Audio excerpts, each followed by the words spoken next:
Sofiane Méziani, Le chemin de la liberté, aux éditions Beaurepaire. Chapitre 11.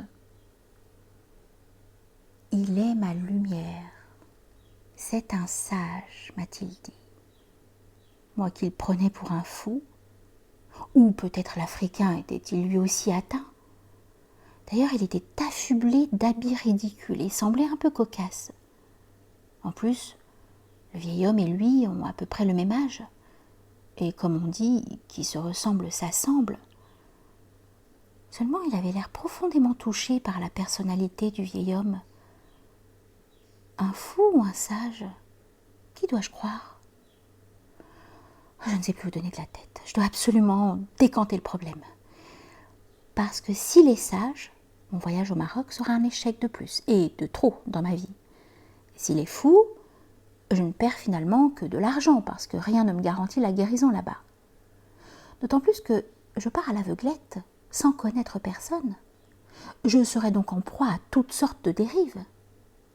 Et à ce propos, comment pourrais-je savoir s'il s'agit d'un charlatan ou pas? Je risque d'être vite emberlificoté. Je ne sais plus. Les minutes étaient comptées. Luciano devait se dépêcher de prendre une décision. Seulement, les paroles du vieil homme continuaient à résonner au cœur de sa conscience. Il avait sans doute raison. Voyager était certes la bonne solution, mais le Maroc pas forcément la bonne destination. Une chose était sûre, cela étant, c'est que Luciano tenait absolument à s'évader, voyager, partir. Subitement, une pensée le bouscula. Il avait oublié la requête de son père qui devait initialement être l'objet de sa visite. Mais il était complètement perturbé par cette situation alambiquée. Il décida donc de retourner au 4e étage du 3e immeuble pour satisfaire la demande de son père et, par la même occasion, s'assurer du statut du vieil homme en lui faisant part de ses blessures. Finalement, lui raconter ses douleurs ne lui coûterait rien. Au contraire, il avait tout à gagner.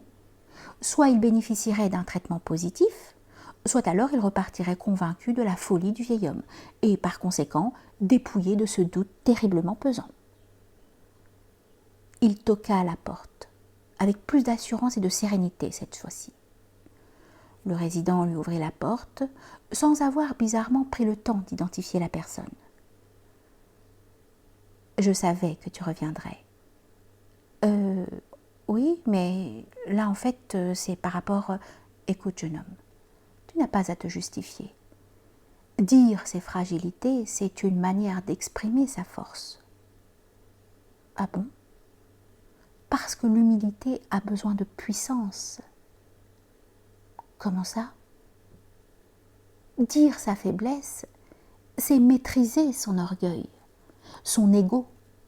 Et la maîtrise a besoin de force, d'énergie. Oh, j'y vois plus clair en effet. Tu viens déjà de faire un pas vers le printemps. À titre informatif, là, on est en été, monsieur.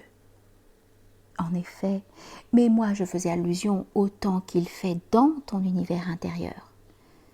Il pleut des larmes au fond de toi. Ton cœur est humide. Tes espoirs, ta force, ta réflexion tombent des branches de ton âme, comme les feuilles d'arbre l'automne. Il y a une part de vérité dans ce que vous dites et j'aimerais justement vous exposer mon problème avant que mon avion décolle. Peut-être me seriez-vous d'une quelconque utilité? Repasse ce soir à 20h. Impossible, je serai déjà dans l'avion. Je ne peux rien faire pour toi dans ce cas. C'est soit moi, soit l'avion. Bon voyage.